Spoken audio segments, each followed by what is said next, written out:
Hai Mam, hari ini jam 5 pagi. Ini saya seperti biasa, saya lagi nyiapin sarapan buat keluarga. Hari ini saya lagi bikin tumisan ya Mam.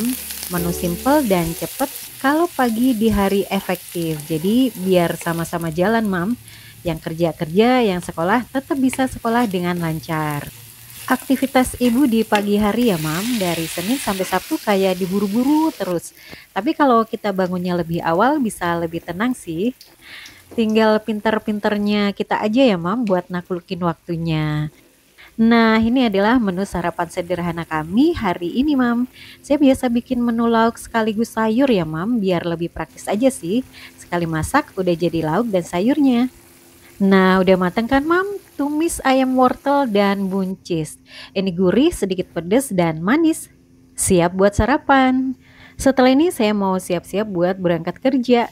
Jangan lupa ikutin sharingnya ya Mam, biar pemahaman kita bertambah sehingga tahu bagaimana cara bersikap. Seperti biasa saya akan memperkenalkan diri saya dulu bahwa saya adalah seorang ibu rumah tangga.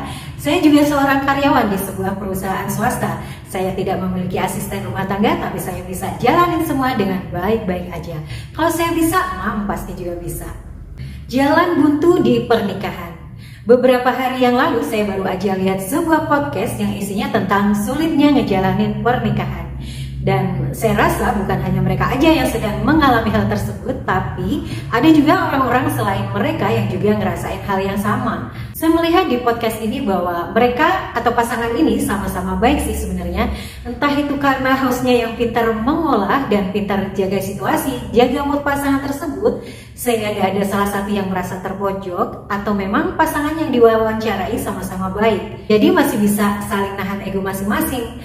Kemarin tuh saya lihatnya di podcastnya Melanie ya, tentang mual.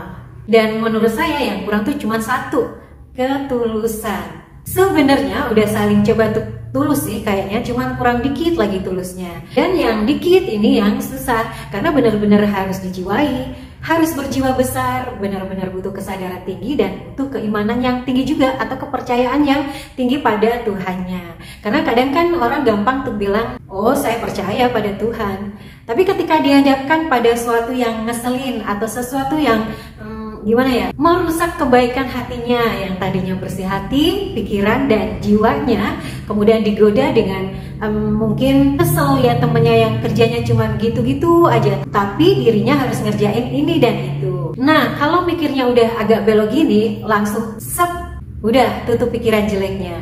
Tanya ke diri sendiri dulu, kok aku ngerasa gak suka ya? Kok aku ngerasa sebel ya kalau lihat dia kayak gitu? Kan sama-sama kerja, tapi enak banget dia dari tadi cuma gitu doang. Sedangkan akunya benar-benar kerja. Tanyakan ke diri sendiri, rasa gak sukamu, rasa sebelmu itu karena apa sebenarnya? Karena iri, karena temen banyak punya waktu luang sehingga kamu nganggapnya gak adil, atau karena apa? Nah kebanyakan kasus seperti ini emang awalnya adalah karena ada rasa iri. Ada rasa iri dalam hati, sehingga merasa gak suka kalau lihat temen banyak nganggurnya daripada kerjanya. Dan yang paling bikin kesel tuh kalau lagi ada bosnya, dia tuh kayak banyak banget kerjaannya. Nah semakin menggunung aja nih rasa irinya. Akhirnya melakukan sesuatu untuk ngejatohin temen. Tapi kalau kita punya rasa percaya yang tinggi ke Allah, ke Tuhan, kita mikirnya gini doang, ah seperti itu Allah tahu kok, jadi untuk apa aku kesel, untuk apa aku sewot. Kalau dia masih bisa leluasa ya berarti emang Allah ngizinin. Seandainya Allah mau nunjukin gimana sebenarnya seseorang itu, Allah mampu kok melakukannya dengan sangat mudah. Apa sih yang gak mungkin bagi Allah? Tapi mungkin Allah emang lagi ngasih kesempatan ke orang tersebut, atau mungkin Allah malah menguji imannya kita. Misal si ini lagi berusaha terus jadi orang baik nih, katanya dia iman ke aku, percaya ke aku. Coba aku ngasih lihat dia tentang sesuatu yang biasanya buat iri hati. Kira-kira dia masih tetap bisa baik gak ya? Tetap bisa menjaga imannya gak ya? Kalau dia tetap bisa berbuat baik ke temennya, itu berarti dia masih bisa jaga imannya.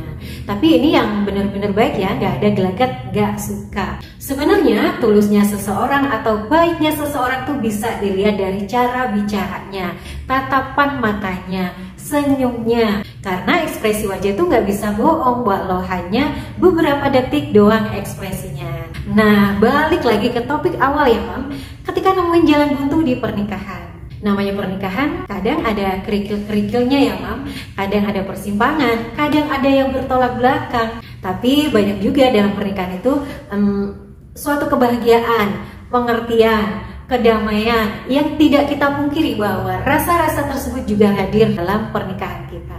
Jadi menurut saya jika menemui hambatan harus sama-sama berusaha meredam. Tapi kebanyakan yang terjadi hanya satu orang aja sih yang menyadari tentang hal ini, atau salah satu aja yang mengalah untuk meredam. Kalau memang inginnya menjadi baik ya nggak apa-apa ya, mengalah dulu. Karena kan yang satunya masih kekeh banget bahwa dirinya yang paling benar. Seperti istilah kalau ada api datanglah air. Ada lagi istilah bahwa intinya sesuatu yang keras jangan dilawan dengan kekerasan, tapi lawanlah dengan kelembutan jika ingin memenangkan. Jadi ingat lumpur hisap saya. Lumpur hisap atau quicksand yang dulu suka ada di film-film Indiana Jones atau MacGyver. Semakin orang melakukan gerakan dengan cepat, maka dia akan semakin ketarik ke dalam. Nah, begitupun dengan kita. Semakin kita lembutin seseorang itu, lama-lama dia akan ketarik dengan diri kita. Sebenarnya alam itu udah kayak ngasih contoh gitu ya. Yang pertama tadi, kalau ada api datanglah air, biar adem lagi gitu, nggak panas lagi. Kemudian yang kedua ada quicksand, bahwa semakin seseorang aktif menyerang, lama-lama dia akan nggak berdaya gitu, karena capek sendiri gitu loh. Jadi kesimpulannya, dengan ketulusan mengalahlah. Ingat ya, mengalah bukan berarti kalah. Coba perhatikan kegiatan tarik tambang, yang mundur malah yang menang. Jadi nggak selamanya mundur itu kalah, nggak selamanya mengalah itu kalah. Tapi kalau ada kalimat yang waras, yang ngalah. Nah, itu boleh setuju ya. Pernah nonton perbincangan antara Najwa Shihab dan Nafa Urbach. Begitu terlukanya hati Nafa, tapi dia tetap berbuat baik ke suaminya. Waktu itu dia masih suaminya ya. Saya rasa waktu itu dia melakukannya dengan ketulusan. Bahkan ketika suaminya mau melakukan hal yang bertentangan dengan norma agama dan menyakitkan tentunya, dia masih nitip pesan baik, masih bantuin packing walaupun dengan meneteskan air mata. Tapi dalam hatinya dia tetap berdoa dengan memasrahkan semua ke Tuhannya. Apapun yang akan terjadi dia pasrahkan karena dia yakin dengan kemampuan Tuhannya gitu. Dan sekarang hubungannya malah jauh lebih baik dari sebelumnya. Wah, jadi panjang kali lebar kan ceritanya. Padahal itu udah lama banget saya nontonnya. Tapi karena itu sesuatu yang baik, jadi saya ingin share ke teman-teman semuanya yang mungkin saat ini lagi gak baik-baik aja pernikahannya.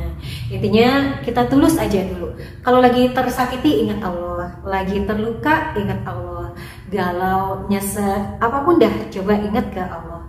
Jangan risau karena sebenarnya Allah itu selalu ada kok buat kita. Allah itu tahu bagaimana sedihnya hatimu, nelangsanya hatimu. Allah juga selalu dengar doamu, selalu melihat kesedihanmu, selalu mendengar keinginanmu. Tapi mungkin Allah benar-benar ingin yang murni dari hatimu. Allah ingin ketulusan dari hatimu gitu loh. Yang paling tersakiti dari apapun yang paling sakit itu sebenarnya Allah. Coba lihat, yang menciptakan Allah, tapi kenapa disuruh sujud ke Allah nggak mau? Padahal Allah udah ngasih nafas loh, ngasih harta, kepintaran mungkin, dan lain-lain. Tapi gimana sikap Allah ke orang-orang tersebut? Tetap mengasihi, tetap membagi rezekinya untuk semua. Kalau kita mungkin bisa sedikit mencontoh sikap Nabi ya, yang walaupun dia dilempari kotoran, Nabi tetap memaafkan. Bahkan menyuapi orang yang paling membencinya dan ingin membunuhnya, ketika orang tersebut dalam keadaan lapar dan tidak ada orang yang menyuapinya. Selembut itu loh hatinya Nabi. Jadi cobalah tuh belajar memaafkan. Karena setiap kebaikan yang kita lakukan itu nggak pernah kebuang sia-sia kok. Hukum alam tuh ternyata ada gitu loh. Bahkan Nabi pun pernah menceritakan dalam hadisnya bahwa hukum tabur tua itu ternyata juga ada gitu loh. Saya juga baru ngeh tentang hal ini. Kalau saja guru ngaji saya nggak menjelaskan dengan gamblang, mungkin saya juga nggak pernah tahu. Mungkin saya menganggapnya hanya sebagai bacaan dunia aja. Nah gitu ya Mam, sharing hari ini.